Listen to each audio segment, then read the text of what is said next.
नमस्कार दोस्तों, मैं आलोक सक्सेना स्वागत करता हूं आपका। दोस्तों, जैसा कि आपको पता है, मैंने अपने पिछले वीडियो बताया था कि एमपीपीएससी की वैकेंसी आ चुकी है। तो इसमें हमने अपने पिछले वीडियो में हिस्ट्री पे चर्चा की थी कि इतिहास में हमें क्या पढ़ना है, और आज मैं आपको बताने वाला हूं कि इसी में एक सब्जेक्ट जो हमारा है पॉलिटी, बहुत ही इंपॉर्टेंट सब्जेक्ट है और इससे भी आजकल काफी क्वेश्चन पूछे जा रहे हैं। और जैसा कि आपको पता है कि इस बार मेंस में भी पवेट जोड़ा गया है, तो उस कारण से प्री में पॉलिटी और ज्यादा क्या हो जाता है, इंपॉर्टेंट हो जाता है। तो आइए आज हम डिस्कस करेंगे, चर्चा करेंगे कि हमें कैसे पॉलिटी पढ़नी है, हमारा सिलेबस क्या है और इसको हम कैसे पढ़ाई करके, कैसी स्ट्रेटजी बना के हम पॉलिटी के लगभग सभी क्वेश्चन जो हैं वो क्या कर सकते हैं, सही कर सकते हैं। तो सबसे पहले आइए हम देखते हैं यहां पर हमारा सिलेबस क्या है। तो अगर मैं भारत के संविधान शासन प्रणाली की बात करूं, तो यहां पर सबसे पहले हमें आना है। यहां पे 6 टॉपिक दिए हैं हमारे। 6 टॉपिक को आप देखिए। सबसे पहला टॉपिक है भारतीय शासन अधिनियम 1919 और 1935। ये सीधा सीधा संवैधानिक विकास से जुड़ जाता है। तो आपको याद रखना है कि भारत का संवैधानिक विकास एक महत्वपूर्ण टॉपिक है। 1773 से 1935 और फिर 1947 का स्वतंत्रता अधिनियम, ये सब संवैधानिक विकास में आता है, जो महत्वपूर्ण है टॉपिक है। लेकिन हमारी पीएससी ने स्पेशल 2 अधिनियम महत्वपूर्ण बताए हैं, 1919 का और 1935 का। तो इस पर हम विशेष चर्चा करेंगे। जब भी हम पॉलिटी पढ़ेंगे तो हमारी विशेष चर्चा जो होगी वो किस पे होगी? वो होगी हमारी विशेष चर्चा 1919 और 1935 के अधिनियम पर।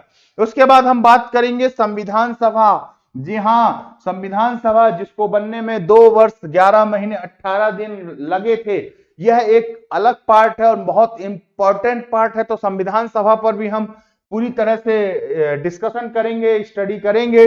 उसके बाद हम पढ़ेंगे कार्यपालिका। कार्यपालिका में क्या आ जाएगा? संघीय कार्यपालिका। उसके बाद हम पढ़ेंगे विधायिका। विधायिका में आएगा आपका राष्ट्रपति और संसद।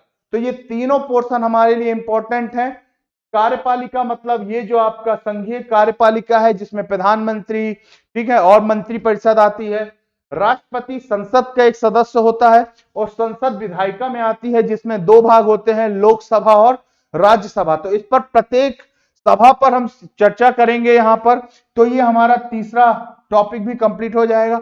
फिर हम बात करते हैं चौथे टॉपिक पे। तो चौथा टॉपिक बहुत ही इंपॉर्टेंट है, नागरिकों के मौलिक अधिकार। हाँ, 12 से 35 हम यहां पर आर्टिकल 12 से 35 पर विशेष चर्चा करेंगे, जो मौलिक अधिकारों से जुड़ा हुआ है। उसके अलावा हम बात करेंगे नीति निर्देशक सिद्धांतों पर, जो 36 से 51 तक जुड़े हुए हैं। तो याद रखिए, 12 से 51 तक के टॉपिक को हम पढ़ेंगे, जो कि बहुत इंपॉर्टेंट है, जो हमारे मौलिक अधिकार और नीति निर्देशक सिद्धांतों पर डिपेंडेंट है। उसके बाद हम पढ़ेंगे संवैधानिक संशोधन, आर्टिकल 368। आर्टिकल 368 पे चर्चा करेंगे हम, जो है संवैधानिक संशोधन। इसमें हम पढ़ेंगे अभी तक कितने संवैधानिक संशोधन हो चुके हैं। हम पढ़ेंगे संवैधानिक संशोधन कैसे किया जा सकता है। हम पढ़ेंगे सिंपल संवैधानिक संशोधन क्या होता है और स्पेशल विशेष संविधान संशोधन क्या होता है। और उसके बाद हमारी जो अंतिम टॉपिक होगा वो होगा सर्वोच्च न्यायालय और न्यायिक व्यवस्था। जी हां, हम बात कर रहे हैं सुप्रीम कोर्ट की, उच्चतम न्यायालय। और इसके साथ साथ हम पढ़ेंगे न्यायिक व्यवस्था मतलब उच्च न्यायालय और अपना जिला न्यायालय क्या होते हैं, इनकी क्या व्यवस्था है। आपको पता होना चाहिए, मौलिक अधिकारों का संरक्षक माना गया है किसको? सर्वोच्च न्यायालय को। तो हम यहाँ पे बात करेंगे कि सर्वोच्च न्यायालय की क्या भूमिका है भारत के संविधान में, ठीक है ना, भारत की प्रशासनिक व्यवस्था में, भारत के राजतंत्र प्रणाली में क्या इसकी विशेषता है। तो ये पूरे के पूरे टॉपिक जो है वो हम यहां पर क्या करेंगे, कवर करेंगे। और इन टॉपिक को कवर करने के लिए, जैसा कि मैंने अपनी पिछली क्लास में बताया है कि हम इसको कैसे कवर करेंगे, तो हम इसे डिवाइड करेंगे और जो हमारे इंपॉर्टेंट पार्ट है उसको हम विशेष रूप से पढ़ेंगे। पढ़ने के साथ साथ दोस्तों, हम यहां पर वही बात बता रहे हैं जिस प्रकार हिस्ट्री में हमने ऑब्जेक्टिव की बात की थी, हम पॉलिटी में भी ऑब्जेक्टिव करेंगे, हम पॉलिटी में भी प्रश्न करेंगे। और आपको ये बताते हुए मुझे अच्छा लगेगा कि पिछले कुछ सालों से पॉलिटी में के क्वेश्चंस भी अच्छे आ रहे हैं। आप अगर बात करें तो 7 से 10 क्वेश्चन एवरेज इस पॉलिटी के आते हैं, मतलब मिनिमम 7 और मैक्सिमम 10 क्वेश्चंस तो आपके एक एवरेज जो है वो इतने क्वेश्चंस का आता है। तो दोस्तों हमें यहां पर ये देखना है कि हम 7 से 10 क्वेश्चंस कैसे कवर कर सकते हैं। तो सीधी सी बात है कि 7 से 10 क्वेश्चन कवर करने का मतलब है कि अगर हम डेली 50 ऑब्जेक्टिव करते हैं, अगर हम 20 ऑब्जेक्टिव भी डेली करते हैं, तो वही बात है कि अगर हम 70 दिन करते हैं तो भी हमारे 1400 ऑब्जेक्टिव जो है वो हो जाते हैं। और अगर इसमें हम 1% भी ऑब्जेक्टिव फंसे तो 14 क्वेश्चंस हमारे पकड़ में हैं, जो कि हमारे एवरेज से कहीं ज्यादा है।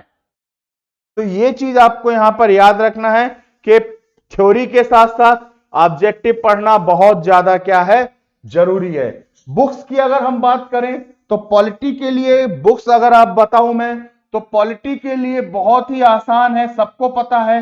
सबसे पहली बुक आपको लेनी है एम लक्ष्मीकांत, जो कि बहुत ज्यादा कॉमन बुक है और एम लक्ष्मीकांत आपको लेनी ही पड़ेगी। उसके बाद दूसरी बुक आपको लेनी है सुभाष कश्यप, और दोस्तों तीसरी बुक आपको लेनी है एक बेयर एक्ट। बेयर एक्ट मैं क्यों बोल रहा हूं, क्योंकि बेयर एक्ट के माध्यम से ही हम लगभग पूरे आर्टिकल समझेंगे जो हमारे इंपॉर्टेंट है। खासकर 12 से 51 जो हमने पढ़े थे वो पूरे आर्टिकल हम बेयर एक्ट से समझेंगे। सुभाष कश्यप की जो किताब है उसमें आपको संविधान की किताब लेनी है। एक और किताब आती है हमारी संसद, हमारी संसद एक किताब आती है, उस किताब को भी आप यहां पर क्या कर सकते हैं, सुभाष कश्यप की एक किताब आती है हमारी संसद, हमारी संसद किताब भी आप परचेस कर सकते हैं। हालांकि हमारी संसद अगर आप नहीं खरीदेंगे तो भी हम अपनी क्लास में इसे क्या करेंगे, कंप्लीट कराएंगे। तो दोस्तों इसको आप बिल्कुल चिंता मत कीजिए, यह भी हमारी क्या है, लगभग पूरा कंप्लीट हो जाएगा।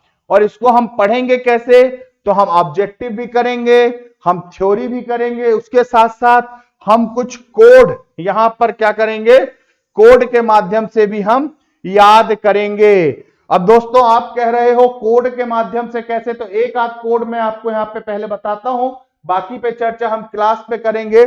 जैसे कि हम बात करेंगे आर्टिकल 44।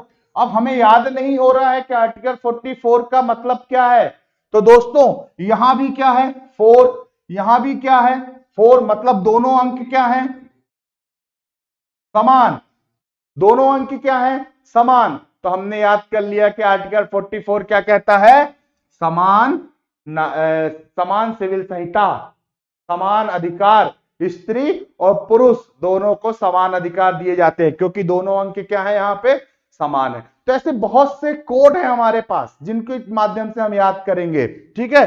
तो यहां पर आप इस चीज को याद रखिएगा।